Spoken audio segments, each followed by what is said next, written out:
আসসালামু আলাইকুম। Channel I সংবাদে আমন্ত্রণ জানাচ্ছি আমরা দুজন, সাথে আছি আমি ফারজানা করিম এবং আমি নবনীতা। সংবাদের শুরুতেই জানিয়ে দিচ্ছি সিটিসেল সংবাদ শিরোনামগুলো। সংসদে বিশ্ব ব্যাংকের সমালোচনায় সরকারি দল, মহাজোট শরিকদের মুখে সরকারের সমালোচনা। নতুন সেনাপ্রধান ইকবাল করিম ভূঁইয়ার দায়িত্ব গ্রহণ, শহীদদের শ্রদ্ধা জানিয়ে আব্দুল মুবিনের বিদায়। অবিলম্বে সাগর রুনির হত্যাকারীদের গ্রেফতার দাবি, মঙ্গলবার প্রধানমন্ত্রীর কার্যালয় অভিমুখে পদযাত্রা। সরকারের বিরুদ্ধে রুখে দাঁড়ানোর আহ্বান বিএনপির, দেশকে অস্থিতিশীল না করতে বলেছে আওয়ামী লীগ। এবং শুল্ক নিয়ে রিকন্ডিশনড গাড়ি ব্যবসায়ীদের অসন্তোষ, নতুন গাড়ি আমদানিকারকদের উদ্বিগ্ন না হওয়ার পরামর্শ।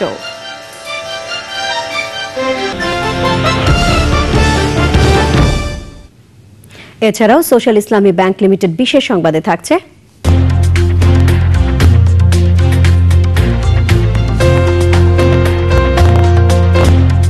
থাইল্যান্ডে ড্রাগন নৌকা প্রতিযোগিতার খবর।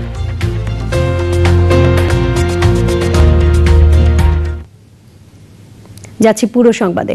গ্রহণযোগ্য নির্বাচনের জন্য নির্বাচনকালীন সময়ে সরকার ব্যবস্থা নিয়ে সংবিধান সংশোধনের আহ্বান জানিয়েছেন মহাজোট এমপি রাশেদ খান মেনন। আর বিরোধী দলীয় নেতাকে সংসদে প্রস্তাব দিতে বলেছেন জাসদ সভাপতি হাসানুল হক ইনু। বাজেট আলোচনায় অংশ নিয়ে বিশ্ব ব্যাংকের কড়া সমালোচনা করেছেন কৃষিমন্ত্রী মতিয়া চৌধুরী এবং আওয়ামী লীগ নেতা শেখ ফজলুল করিম সেলিম। দেবাশিস রায়ের রিপোর্ট। 2012-13 অর্থবছরের প্রস্তাবিত বাজেটের উপর সাধারণ আলোচনায় অংশ নিয়ে ওয়ার্কার্স পার্টির রাশেদ খান মেনন ও জাসদের হাসানুল হক ইনু কালো টাকা সাদা করার সুযোগ দেওয়ার বিরোধিতা করেন। দুজনই শেয়ার বাজার নিয়ে অর্থমন্ত্রীর বক্তব্য এবং কুইক রেন্টাল বিদ্যুৎ প্ল্যান্টের বিরুদ্ধে নিজেদের অবস্থান তুলে ধরেন।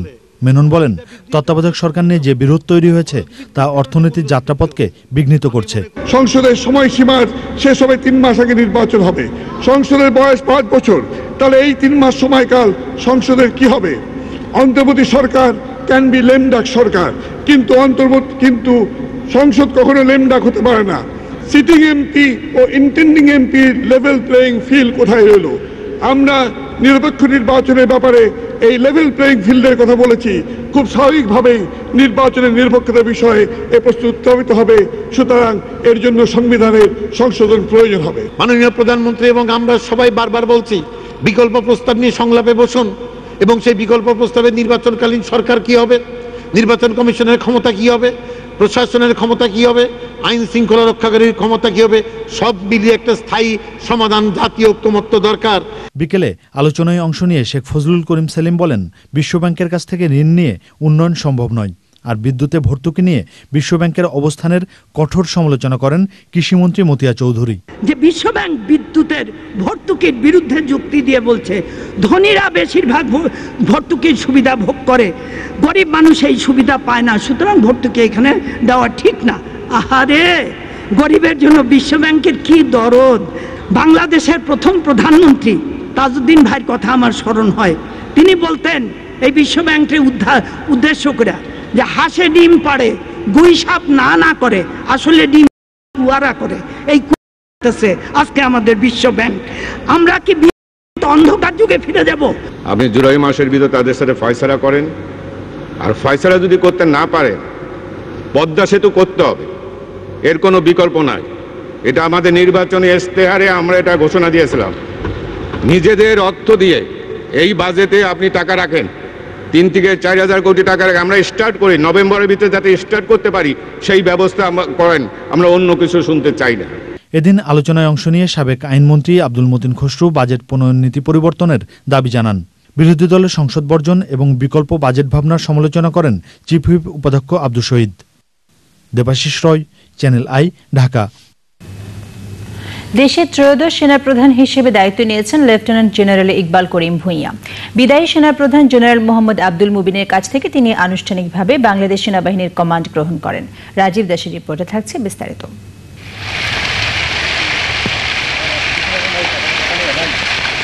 মহান মুক্তিযুদ্ধে শাহাদাত বরণকারী সশস্ত্র বাহিনীর বীর সদস্যদের প্রতি শ্রদ্ধা জানাতে সকালে শিখা অনির্বাণে পুষ্পস্তবক অর্পণ করেন বিদায়ী সেনাপ্রধান জেনারেল মোহাম্মদ আব্দুল মুবিন।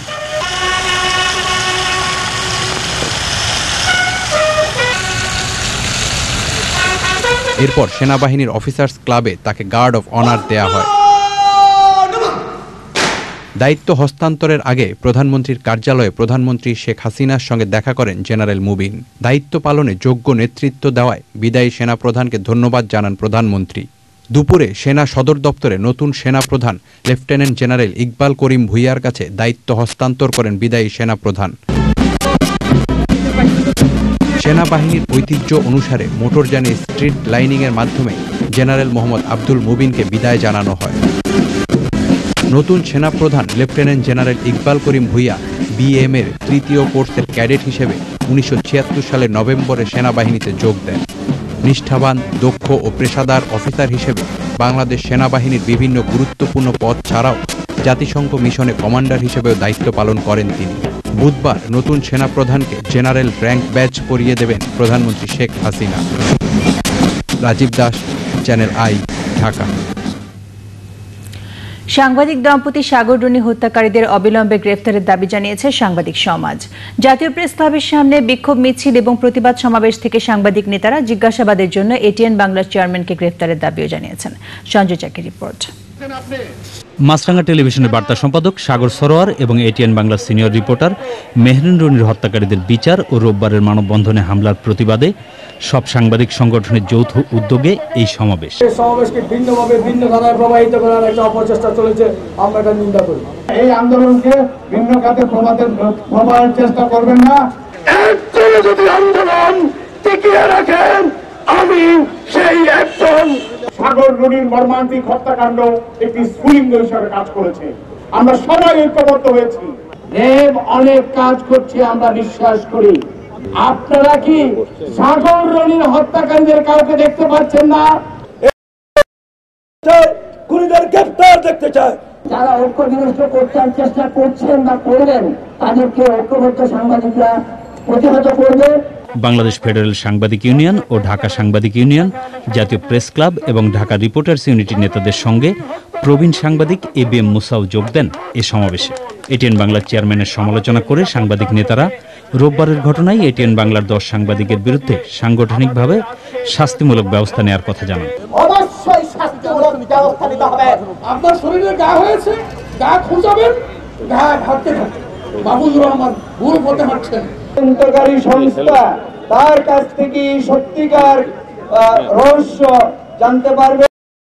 আইন ভঙ্গ করে তদন্ত চলাকালীন সময়ে তিনি যে বিভ্রান্তিকর তথ্য দিয়েছেন, তার পরিপ্রেক্ষিতে তাকে অবিলম্বে গ্রেফতার করার জন্য আমরা দাবি জানাচ্ছি। পরে একটি বিক্ষোভ মিছিল প্রেস ক্লাব থেকে পল্টন হয়ে প্রেস ক্লাবে ফিরে শেষ হয়। সাগর রুনি হত্যাকারীদের বিচার দাবিতে মঙ্গলবার প্রধানমন্ত্রীর কার্যালয় অভিমুখে পদযাত্রার কর্মসূচি পালন করবে সাংবাদিকদের 4টি সংগঠন। সঞ্জয় চাকি, চ্যানেল আই, ঢাকা।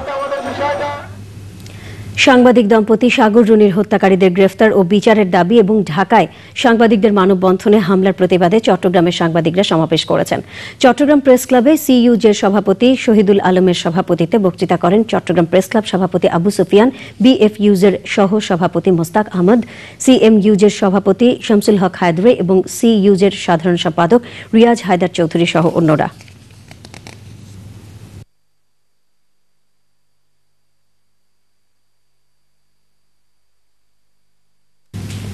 আন্দোলনের মধ্য দিয়েই সরকারকে বিদায় দেওয়ার ঘোষণা দিয়েছে বিএনপি। নাটোর জেলা বিএনপির জনসভায় দলের ভারপ্রাপ্ত মহাসচিব বলেন, দলীয় সরকারের অধীনে নির্বাচনের ষড়যন্ত্র কোনোভাবেই মেনে নেবে না বিএনপি। নাটোর প্রতিনিধি রেজাউল করিম রেজাকে সঙ্গে নিয়ে কাজী গোলাম মোস্তফা সজলের ক্যামেরায় রিজওয়ান কাদের রিপোর্ট। সদ্য কারামুক্ত বিএনপির ভারপ্রাপ্ত মহাসচিব মির্জা ফখরুল ইসলাম এবং দলের স্বনির্ভর বিষয়ক সম্পাদক রুহুল কুদ্দুস তালুকদার দুলুকে দেয়া সংবর্ধনা সমাবেশে বিএনপি নেতারা বলেন, দেশ পরিচালনায় ব্যর্থ সরকারের ফ্যাসিস্ট আচরণ চরমে পৌঁছেছে। দেশের মানুষই এই অন্যায় আচরণের জবাব দেবে দাবি করে বিরোধী দলীয় নেতা বেগম খালেদা জিয়ার ডাকা আন্দোলনে শরিক হওয়ার আহ্বান জানান মির্জা ফখরুল। আমাদের এই সংগ্রাম আমাদের স্বাধীনতার সার্বভৌমত্বকে রক্ষা করবার জন্য, আমাদের এই সংগ্রাম আমাদের সামনের দিনে আমাদের ভবিষ্যৎ প্রজন্মের জন্য একটা সুখী সমৃদ্ধ বাংলাদেশ গড়ে তুলবার সংগ্রাম। তিনি বলেন, বিরোধী দলের উপর দমন পীড়নে ব্যর্থ সরকারের জনপ্রিয়তা শূন্যের কোটায় পৌঁছেছে। আগামী নির্বাচন যদি নির্দলীয় নিরপেক্ষ তত্ত্বাবধায়ক সরকারের অধীনে না দেওয়া হয় তাহলে বাংলাদেশের মানুষ সেই নির্বাচন মেনে নেবে না। দেশ রক্ষার আন্দোলনে দেশের মানুষকে সম্পৃক্ত করতে দলের নেতাকর্মীদের আহ্বান জানান বিএনপির ভারপ্রাপ্ত মহাসচিব। নির্দলীয় নিরপেক্ষ তত্ত্বাবধায়ক সরকারের দাবিতে চলমান আন্দোলনে দেশের মানুষকে সম্পৃক্ত করতে কাজ করছে প্রধান বিরোধী দল বিএনপি। এ কারণে দেশের নানা প্রান্তে ছুটে বেড়াচ্ছেন দলের কেন্দ্রীয় নেতারা। সদ্য কারামুক্ত ভারপ্রাপ্ত মহাসচিব আহ্বান জানিয়েছেন এবং তিনি মনে করছেন দেশের মানুষই তাদের চলমান আন্দোলনকে সফল করবে। রিজওয়ান কাদের, চ্যানেল আই, নাটক। সুশাসনের অভাব এবং দুর্নীতি আগামী বাজেট বাস্তবায়নের জন্য বড় চ্যালেঞ্জ বলে দাবি করেছে বিএনপি।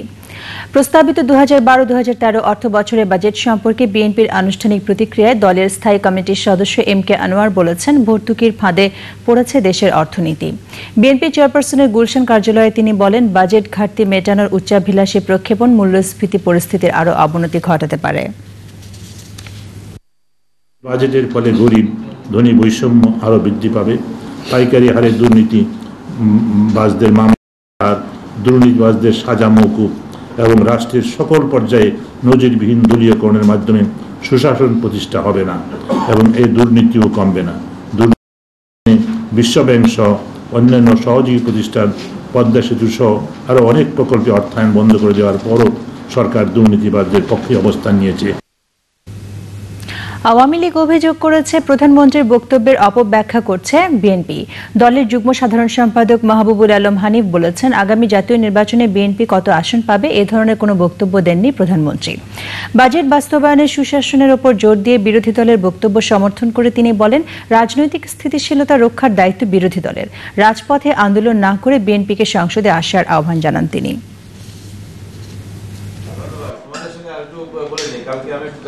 নেত্রী উনি বিভিন্ন সময় বক্তব্য বলছেন যে আগামী নির্বাচনে আওয়ামী লীগ 10টা আসন পাবে কিনা, তো এই বক্তব্যটা আবার ওনার বেলায় প্রযোজ্য হয়ে যায় কিনা সেটা নিয়ে আমাদের প্রধানমন্ত্রী সংশয় প্রকাশ করেই বক্তব্য দিয়েছিলেন।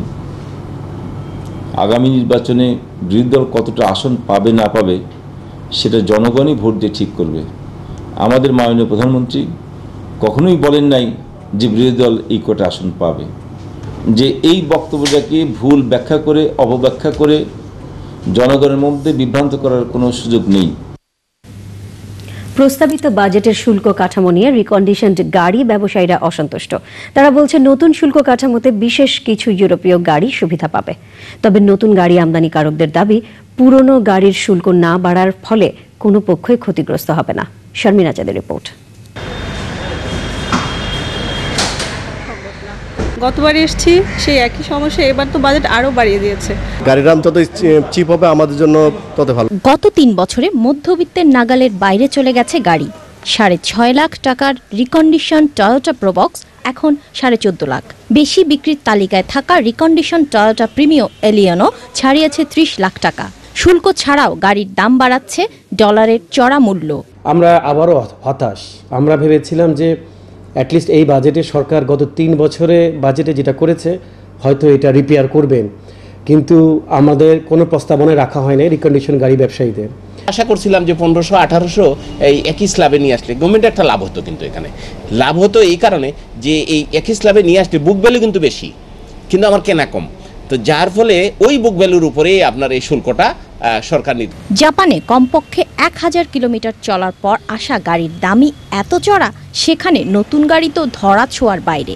তবে ইউরোপীয় নতুন গাড়ির শুল্ক কিছুটা কমানোর সুপারিশ আছে বাজেট প্রস্তাবনায়। ইউরোপিয়ান বা জাপানিজ বা আমেরিকান এরকম কোনো ব্র্যান্ডের তেমন কোনো পরিবর্তন আসবে না, এই জন্যে যে সাধারণত এই সব দেশে যে গাড়ি প্রস্তুত করা হয় সেখানে 1300 সিসির নিচে ইনফ্যাক্ট কোনো গাড়ি প্রস্তুত করা হয় না। 1800 থেকে 2000 সিসি আমাদের দেশের যানবাহনের সংখ্যা কম, কারণ এগুলোর রিটেল প্রাইস বেশ অনেক হাই, এবং সেই কারণে ধরেন টোটাল যে অ্যানুয়াল গাড়ি আমদানি হয় তার মধ্যে একটা খুব একটা সংখ্যার দিক দিয়ে তেমন না। আমাদের দেশের সবচেয়ে মেজরিটি হচ্ছে 1500 সিসি পর্যন্ত গাড়ি এখানে আসে। প্রস্তাবিত বাজেটে 1000 সিসি গাড়ির স্ল্যাব তুলে দিয়ে 1500 সিসি পর্যন্ত শুল্ক ধরা হয়েছে 45%। 1800 থেকে 2000 সিসি গাড়ির দামও বাড়ছে। ফলে যাদের BMW কেনার ইচ্ছা ছিল একই দামে তারা পাবেন Mercedes Benz. Sharmin Azad, channel I, Dhaka. প্রধানমন্ত্রী শেখ হাসিনার সভাপতিত্বে মন্ত্রিসভার নিয়মিত বৈঠকে বাংলাদেশ রেশম উন্নয়ন বোর্ড আইন 2012 এর খসড়ার নীতিগত অনুমোদন দেওয়া হয়েছে। প্রধানমন্ত্রী কার্যালয়ে এই বৈঠকে দুর্যোগ ব্যবস্থাপনা আইন 2012 এর খসড়াও চূড়ান্ত অনুমোদন দেওয়া হয়। এই আইনে দুর্যোগ পূর্ববর্তী প্রস্তুতি এবং দুর্যোগ মোকাবেলায় বিস্তারিত কার্যক্রম অন্তর্ভুক্ত হয়েছে। বৈঠকে রাশিয়ায় অনুষ্ঠিত অ্যাটম এক্সপো 2012 ইন্টারন্যাশনাল ফোরামে বাংলাদেশ প্রতিনিধি দলের অংশগ্রহণ নিয়ে মন্ত্রিসভাকে জানায় বিজ্ঞান ও প্রযুক্তি মন্ত্রণালয়।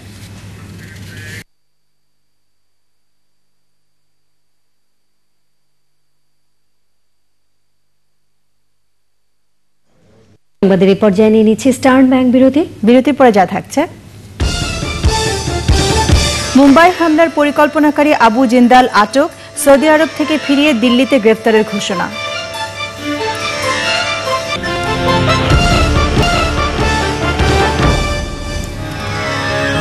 আমন্ত্রণ আরও একবার চ্যানেল আই সংবাদে। যাচ্ছি পরের সংবাদগুলোতে। বঙ্গোপসাগর সহ দেশের উপকূলীয় অংশে মৌসুমী বায়ু খুব জোরালো থাকায় দক্ষিণের জেলাগুলোতে ভারী বৃষ্টিপাত হচ্ছে। সাগর উত্তাল থাকায় ঝোড়ো হাওয়া সহ দমকা বাতাসের পূর্বাভাস দিয়েছে আবহাওয়া অফিস। উপকূলীয় অঞ্চলের 5টি নদীর 6টি পয়েন্টে পানি বিপদসীমার ওপর দিয়ে বইছে। সমুদ্র বন্দরগুলোর জন্য 3 নম্বর এবং উপকূলীয় জেলার নদী বন্দরগুলোর জন্য 2 নম্বর স্থানীয় সতর্ক সংকেত দিয়েছে আবহাওয়া অফিস।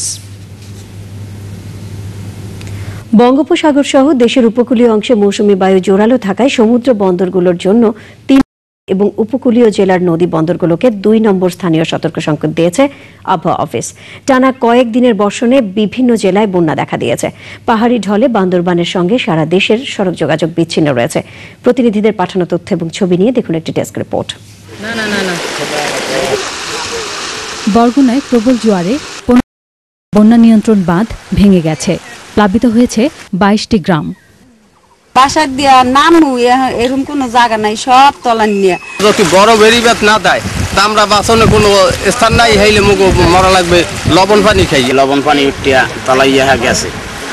এরপর আপনার বীজ পাড়া যদি করি ধান টান হালাই সব লবণ পানতে মরে যাইতে।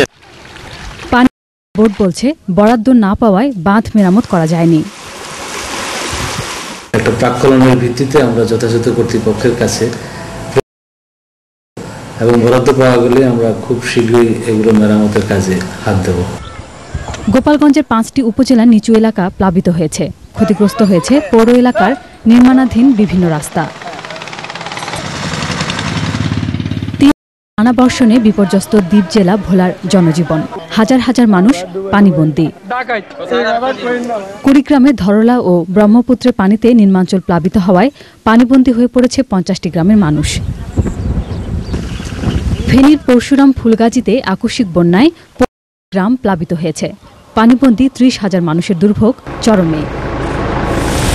বান্দরবানী সাঙ্গু ও মাতামুহুরী নদীর পানি বিপদসীমার উপর দিয়ে প্রবাহিত হচ্ছে, ঘরবাড়িতে পানি ঢুকে পড়েছে। National desk, channel I. এবারে অগ্রণী ইন্স্যুরেন্স কোম্পানি লিমিটেড চট্টগ্রাম সংবাদ।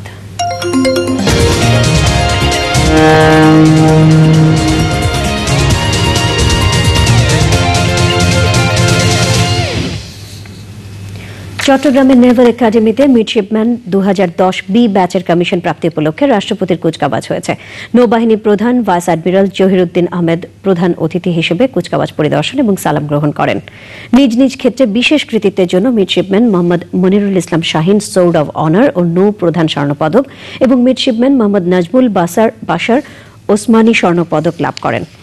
চট্টগ্রাম অঞ্চলের সেনা, নৌ ও বিমান বাহিনীর আঞ্চলিক অধিনায়ক এবং সামরিক বেসামরিক কর্মকর্তারা সে সময় উপস্থিত ছিলেন।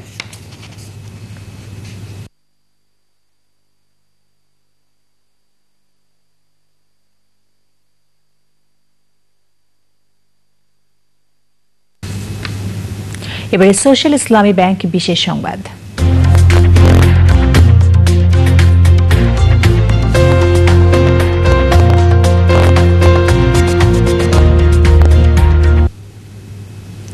বর্ষার শুরুতেই তাইওয়ানে হয়ে গেল ড্রাগন নৌকা বাইচ উৎসব। দুদিনের উৎসবে যোগ দেয় 200-এরও বেশি নৌকা। জনশ্রুতি আছে প্রায় 2000 বছর আগে রূপকথার নায়ক কুই ইউয়ান সে সময়ের স্বৈরশাসকের বিরুদ্ধে প্রতিবাদ করতে গিয়ে ওই শাসক বাহিনীর হামলায় মেলো নদীতে প্রাণ হারান। তার স্মরণে এই উৎসব।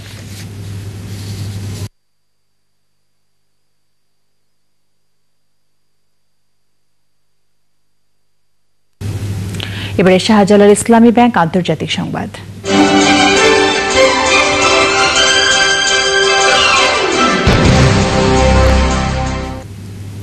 2008-এ মুম্বাইয়ে সন্ত্রাসী হামলার পরিকল্পনাকারীদের একজনকে গ্রেফতার করেছে দিল্লি পুলিশ।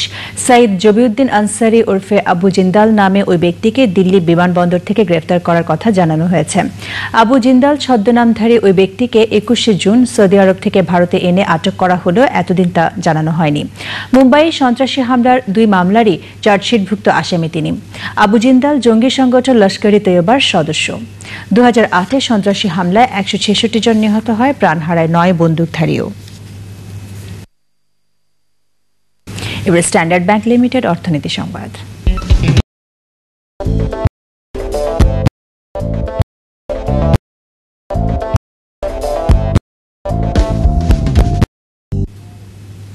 নবগঠিত নারায়ণগঞ্জ সিটি কর্পোরেশনের প্রথম বাজেট ঘোষণা করা হয়েছে। সুধীজনদের উপস্থিতিতে মেয়র ডাক্তার সেলিনা হায়াত আইভি 2012-2013 অর্থ বছরের জন্য 315,46,45,000 টাকার বাজেট ঘোষণা করেন। এবারের বাজেটে নতুন করে কোনো কর আরোপ করা হয়নি। বাজেটে উন্নয়ন ও অবকাঠামো খাতকে সবচেয়ে বেশি গুরুত্ব দেওয়া হয়েছে।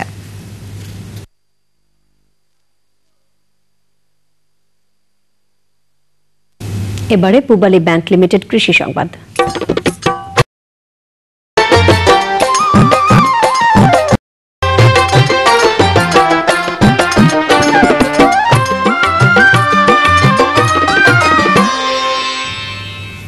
কৃষি খাতের যত উন্নতি হয়েছে কৃষকের ততই অবনতি হয়েছে বলে মন্তব্য করেছেন বাণিজ্যমন্ত্রী জি.এম. কাদের। আন্তর্জাতিক চাল প্রক্রিয়াকরণ মেলার উদ্বোধন অনুষ্ঠানে তিনি বলেন, প্রযুক্তিগত সুবিধা না থাকায় প্রতি বছর মোট উৎপাদিত ধানের 13% নষ্ট হয়ে যায়। শুধু চালের মিলগুলোকে প্রযুক্তি নির্ভর করা গেলে এই অপচয়ের 5 থেকে 10% রোধ করা যাবে বলে মনে করেন তিনি। বঙ্গবন্ধু আন্তর্জাতিক সম্মেলন কেন্দ্রে 27 জুন পর্যন্ত মেলা চলবে। সবার জন্য উন্মুক্ত থাকবে সকাল 10টা থেকে রাত 8টা পর্যন্ত। মেলার media partner channel I.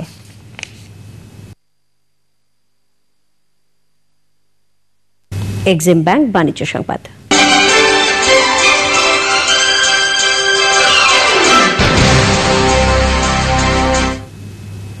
Fair and Lovely Max ফেয়ারনেসের কনফিডেন্স জার গাড়ি তার অফারের 9ম সপ্তাহের বিজয়ী ঢাকার শামীম হোসেন। প্রোটন শোরুমে গাড়ি প্রদান অনুষ্ঠানে উপস্থিত ছিলেন ইউনিলিভার বাংলাদেশ এবং মাল্টিমোড ট্রান্সপোর্ট কনসালটেন্টসের কর্মকর্তারা। অফার অনুযায়ী জুন পর্যন্ত 10 সপ্তাহে মোট 10টি গাড়ি দেওয়া হবে।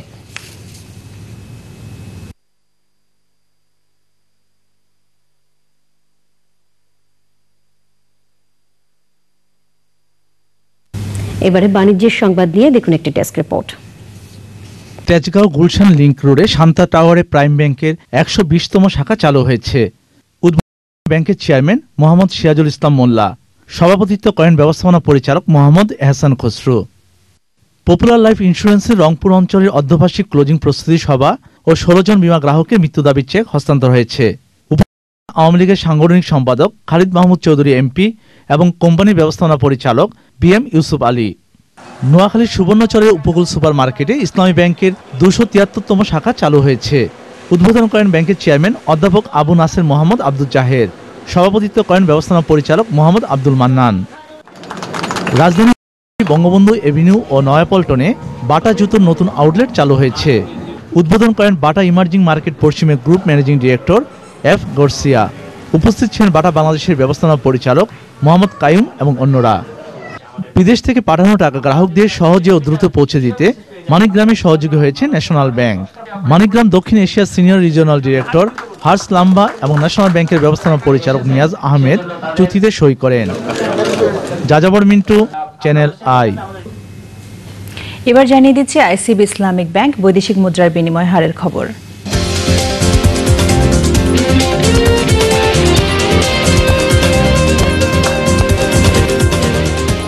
মার্কিন ডলার 82 টাকা 25 পয়সা, ব্রিটিশ পাউন্ড 128 টাকা 56 পয়সা, ইউরো 103 টাকা 70 পয়সা, অস্ট্রেলিয়ান ডলার 82 টাকা 98 পয়সা, সিঙ্গাপুর ডলার 64 টাকা 59 পয়সা, মালয়েশিয়ান রিঙ্গিত 25 টাকা 92 পয়সা, ইউএই দিরহাম 22 টাকা 50 পয়সা, কুয়েতি দিনার 295 টাকা 58 পয়সা এবং সৌদি রিয়াল 22 টাকা 4 পয়সা। দর্শক, এবারে বেসিক ব্যাংক তথ্য প্রযুক্তি সংবাদ।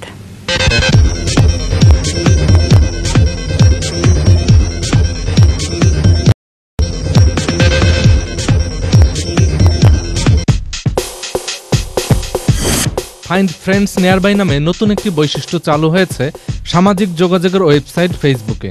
এর ফলে স্মার্টফোনে জিপিএস প্রযুক্তি ব্যবহার করে আশপাশের ফেসবুক ব্যবহারকারীদের চিহ্নিত করা এবং তাদেরকে বন্ধু হিসেবে যুক্ত করা যাবে। পিরাম প্রযুক্তিকে এক ধাপ এগিয়ে নিতে যুগান্তকারী সাফল্য অর্জন করেছেন ক্যামব্রিজ বিশ্ববিদ্যালয়ের একদল গবেষক। ওই প্রযুক্তি কাজে লাগিয়ে 1 সেকেন্ডেরও কম সময়ে কম্পিউটার চালু করা সম্ভব হবে। টিউব আকৃতির দুটি নতুন মডেলের রাউটার এনেছে ডিলিংক। রাউটার দুটি আইওএস এবং অ্যান্ড্রয়েড অ্যাপের মাধ্যমে ক্লাউড সুবিধা ব্যবহার করে নিয়ন্ত্রণ করা সম্ভব। সময় হলো আবারও স্টার্ন ব্যাংক বিরতির পরে যা থাকছে: শ্রদ্ধা ভালোবাসায় পপ সম্রাট মাইকেল জ্যাকসনকে স্মরণ, কিং অফ পপের জন্য দেশে দেশে নানান আয়োজন।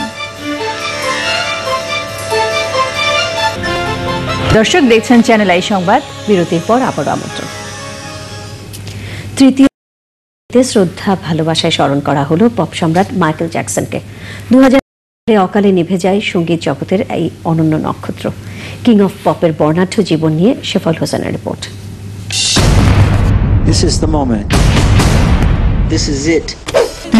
আগে বিশ্বজুড়ে কোটি ভক্তকে কাঁদিয়ে চলে যান জোসেফ জ্যাকসন। 1958 যুক্তরাষ্ট্রের জন্ম মাইকেলের। ছেলেবেলা লাখো ভক্তের। প্রথম মিউজিক অ্যালবাম ডায়ানা রোজ 1959 সালে। বছর শেষে চলে যায় টপ চার্টে।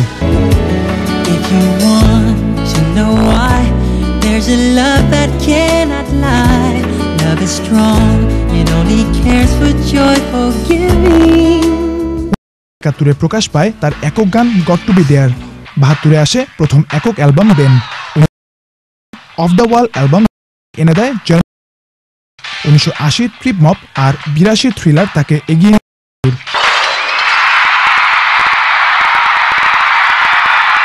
অভিনয় করেন মাইকেল। প্রথম চলচ্চিত্র দ্য উইজ। অভিনয় করেন Ghost, Men in Black 2, Miss Castaway and the Island সহ বেশ কয়েকটি ছবিতে।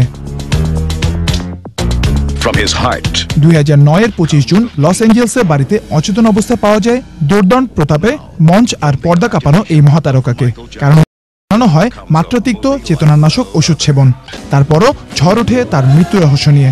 তার সর্বশেষ চলচ্চিত্র মাইকেল জ্যাকসনস দিস ইজ ইট তার মৃত্যুর পর মাত্র $60 মিলিয়ন ছবি আয় করে $260 মিলিয়ন। সেফল Hossain, channel I. Fashion house লা রিভের পর এবার টিফিন বিস্কুটের ব্র্যান্ড অ্যাম্বাসেডর হলেন বিশ্বসেরা allrounder Shakib Al Hasan. Globe Dairy biscuit limited এবং সাকিব আল হাসানের মধ্যে এ নিয়ে চুক্তি হয়েছে। অনুষ্ঠানে জানানো হয় দেশের ক্রিকেট উন্নয়নেও কাজ করতে চায় globe dairy and milk biscuit. জেলায় জেলায় খুদে ক্রিকেটারদের টিপস দেয়া এবং সুবিধা বঞ্চিত শিশুদের সঙ্গে খেলা নিয়ে আনন্দময় সময় কাটাবেন সাকিব। উপস্থিত ছিলেন globe dairy and milk biscuit লিমিটেডের চেয়ারম্যান হারুনুর রশিদ, টিভি অভিনেতা মাহফুজ আহমেদ এবং অন্যরা।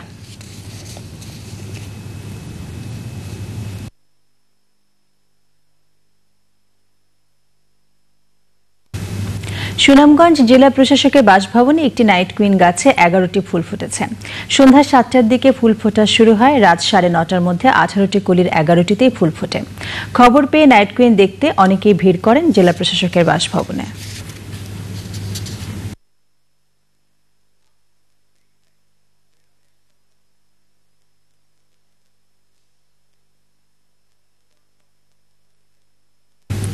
বর্ষা শুরু হতে বান্দরবানে পাহাড় ধস শুরু হয়েছে। রোববার আহত হয়েছে 3 জন। বন্ধ হয়নি ঝুঁকিপূর্ণ পাহাড়ে মানুষের বসবাস। পাহাড় ধসের ঝুঁকিতে বাস করছে প্রায় 50,000 মানুষ। এদের জরুরি ভিত্তিতে সরিয়ে না নিলে এই মৌসুমেও হতাহতের আশঙ্কা করছেন স্থানীয়রা। আরও জানাচ্ছেন কবির হোসেন সিদ্দিকী। গত 5 বছরে বান্দরবানে পাহাড় ধসে মারা গেছে কমপক্ষে 40 জন। পাহাড়ের উপর বা ঢালুতে ঝুঁকিপূর্ণ অবস্থানে যাদের বসবাস, একটু বেশি বৃষ্টি হলেই তারাই ধসের কবলে পড়েন। বান্দরবান কালাঘাটায় এই পাহাড়ের ডালুতে অনেক ঘরবাড়ি, ঝুঁকিপূর্ণ ঘরবাড়ি হয়েছে। এই বর্ষা রান্নার আশঙ্কা রয়েছে। এখানে তো আমরা থাকা খুব ঝুঁকিপূর্ণ হলেও কি করবো, আমাদের তো উন্নয়ন কর্মকাণ্ডের নামে ব্যাপক হারে পাহাড় কাটার ফলেও বিপর্যয় নেমে আসে। ইসলামপুর এলাকায় ফাটল ধরছিল, তো সেই সময় বলছিল যে ফাটলের কোনো ব্যবস্থা নেওয়া হবে, কিন্তু এখন পর্যন্ত কোনো ব্যবস্থা সরকার থেকে পাইনি। চলে যাওয়ার জন্য তো কেউ জায়গা নেই, হয়তো আমরা পুনর্বাসন করবো বলতে বর্ষা চলে যায়, আর এবার কোনো খবর নেয় না। প্রতি বছর বর্ষায় ঝুঁকিপূর্ণ অবস্থায় বসবাসরতদের সরিয়ে নেয় প্রশাসন, কিন্তু বর্ষা শেষ হতে না হতেই তারা আগের জায়গায় ফিরে যায়। তাই এই মানুষগুলোকে নিজেদের নিরাপত্তার স্বার্থেই সচেতন হওয়ার পরামর্শ প্রশাসনের। ঝুঁকিপূর্ণভাবে যারা পাহাড়ের পাদদেশে বসবাস করছে, এই ভারী বর্ষণ হওয়ার আগেই তাদেরকে নিরাপদ দূরত্বে সরিয়ে নেওয়ার জন্য পৌরসভাকে এবং বিভিন্ন এনজিওকে, উপজেলা প্রশাসনকে অনুরোধ করেছে। কিন্তু স্থানীয় বলছেন, বসবাসের স্থায়ী ঠিকানা না পেলে তাদের ঝুঁকির মধ্যেই দিন কাটাতে হবে। ঝুঁকিতে থাকা লোকজনের দাবি তাদের স্থায়ীভাবে পুনর্বাসন করা হোক, আর এতেই কমবে প্রাণহানি। Kabir Hossain Siddiqui, channel I, Bandarban. পল্লীকবি জসিম উদ্দিনের আসমানি বার্ধক্যজনিত রোগে আক্রান্ত হয়ে ফরিদপুর জেনারেল হসপিটালে চিকিৎসাধীন। অবস্থার কিছুটা উন্নতি হলেও তিনি এখনও আশঙ্কামুক্ত নন বলে জানিয়েছেন চিকিৎসকরা। ফরিদপুরের ঈশান গোপালপুর ইউনিয়নের রসুলপুর গ্রামের আসমানির বয়স এখন 90। তাকে নিয়েই পল্লীকবি লিখেছিলেন সেই আলোচিত কবিতা আসমানি।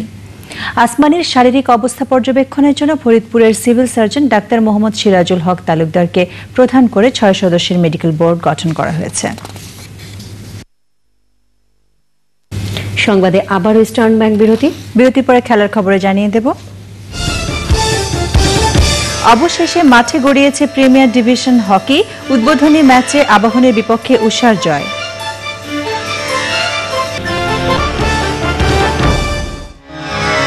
দেখছেন চ্যানেল আই সংবাদ। বিরতির পর আবারও আমন্ত্রণ। কাতারে বাংলাদেশ স্কুল অ্যান্ড কলেজের প্রতিষ্ঠাতা সদস্য ইদ্রিস মিয়া চৌধুরীকে সংবর্ধনা দিয়েছেন কাতার প্রবাসীরা। প্রধান অতিথি ছিলেন বাংলাদেশের রাষ্ট্রদূত মোহাম্মদ সাদাত হোসেন। সভাপতিত্ব করেন প্রকৌশলী আনোয়ার হোসেন আকন্দ। বক্তৃতা করেন শাহজাহান সাজু, প্রকৌশলী জালাল আহমেদ, এম রহমান, আবু সাইদ, নজরুল ইসলাম এবং অন্যরা।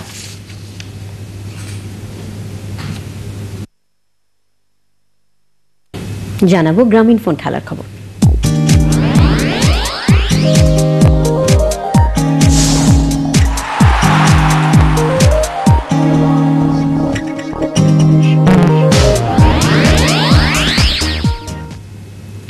গ্রিন ডেল্টা ইন্স্যুরেন্স প্রিমিয়ার বিভাগ হকি লিগের উদ্বোধনী ম্যাচে আবাহনী লিমিটেডকে 4-1 গোলে হারিয়ে টুর্নামেন্টে উড়ন্ত সূচনা করেছে উষা ক্রীড়া চক্র। মাওলানা ভাসানী স্টেডিয়ামে প্রথম থেকেই গোলের জন্য আক্রমণাত্মক হয়ে ওঠে উভয় দল। 17 মিনিটে কৌশিকের ফিল্ড গোলে এগিয়ে যায় উষা। 27 মিনিটে সাব্বিরের গোলে সমতা ফেরায় আবাহনী, কিন্তু কুটি সরোয়ারদের পরিকল্পিত আক্রমণে দ্বিতীয়ার্ধে ছন্দ হারিয়ে ফেলেন তারা। 47 ও 63 মিনিটে পেনাল্টি কর্নার থেকে আকাশীদের জাল কাঁপান বিদেশি ফরোয়ার্ড আতিক। 65 মিনিটে মাঠ থেকে গোল করেন ইমরান।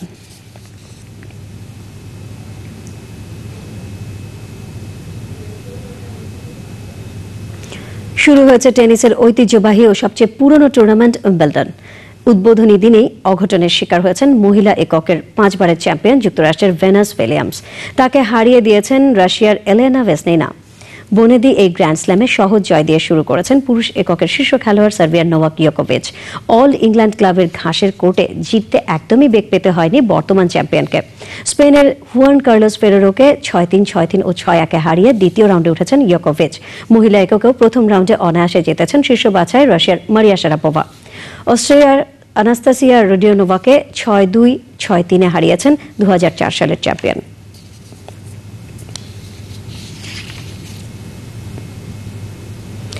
ইংলিশদের বিদায় করে ইউরো ফুটবলের 2012 সেমিফাইনালের লাইন আপ চূড়ান্ত করে দিল ইটালি। 27 জুনের প্রথম সেমিফাইনালে বিশ্বকাপ এবং ইউরো ডিফেন্ডিং চ্যাম্পিয়ন স্পেনের প্রতিপক্ষ ক্রিস্টিয়ানো রোনালদোর পর্তুগাল। দানেৎস্কে বাংলাদেশ সময় রাত 1:45 শুরু হবে ম্যাচটি। পরদিন 28 জুন দ্বিতীয় সেমিতে জার্মানির মুখোমুখি হবে চতুর্থ দল হিসেবে শেষ 4-এ ওঠা ইতালি। ওয়ারশোর ম্যাচটিও শুরু হবে বাংলাদেশ সময় রাত 1:45। গল টেস্টে পাকিস্তানকে 209 রানে হারিয়ে সিরিজে লিড নিয়েছে হোস্ট শ্রীলঙ্কা। 510 রানের টার্গেটে 3 উইকেটে 36 রান নিয়ে চতুর্থ দিন শুরু করা পাকিস্তানের দ্বিতীয় ইনিংস 300 রানে শেষ হলে একদিন হাতে রেখেই জয় পায় লঙ্কানরা। দ্বিতীয় ইনিংসে আসাদ শফিক ও ইউনুস খানের 150 রানের পার্টনারশিপে পাকিস্তান লড়াইয়ে টিকেছিল। 7 বাউন্ডারিতে 87 করেন ব্যাট হাতে দুঃসময় কাটানো ইউনুস। আসাদ শফিক করেছেন 80 রান। পেসার কুলাসেকার এবং অফ স্পিনার রণদীপের 3টি করে উইকেট শিকারে শেষ পর্যন্ত রানের হিসেবে পাকিস্তানের বিপক্ষে সেরা জয়টি পায় শ্রীলঙ্কা। 30 জুন কলম্বোয় শুরু হবে দ্বিতীয় টেস্ট।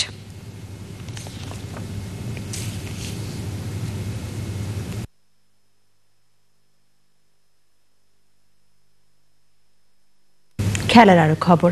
লন্ডন অলিম্পিক্সে দ্রুত মানবের স্বীকৃতির লড়াইয়ে জ্যামাইকার উসাইন বোল্টের সামনে কঠিন চ্যালেঞ্জ ছুড়েছেন 2004-এর অলিম্পিক চ্যাম্পিয়ন আমেরিকার জাস্টিন গ্যাটলিন।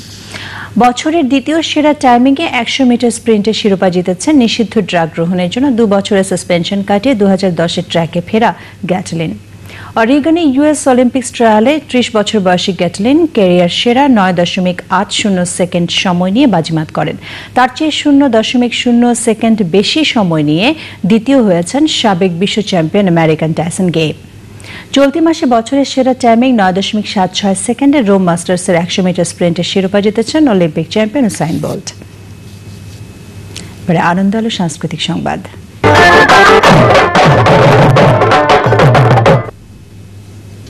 কবি শামসুর রহমান স্মরণে আলোচনা সভা হয়েছে বাংলা একাডেমিতে।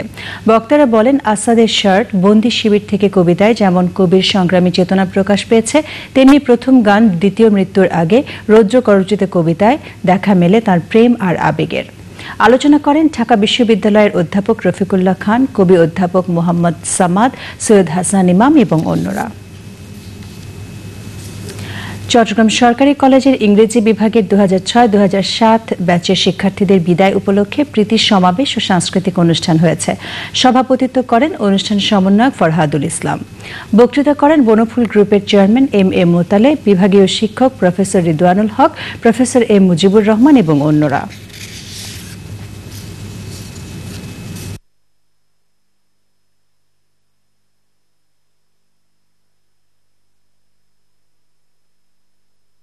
এর সাথে সংবাদের শেষ পর্যায়ে আমরা তবে যাবার আগে সিটিসেল সংবাদ শিরোনামগুলো জানিয়ে দিচ্ছি আরো একবার।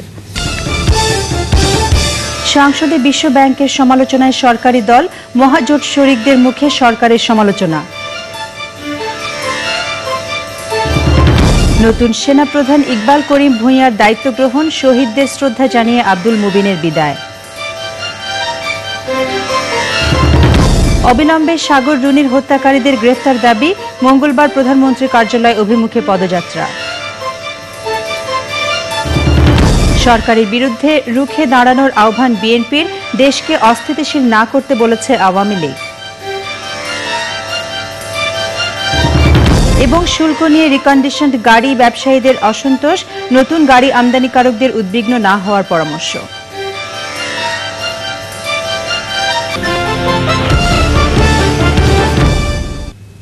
প্রিয় দর্শক, চ্যানেল আইয়ের সর্বশেষ সংবাদ জানতে যে কোনো মোবাইল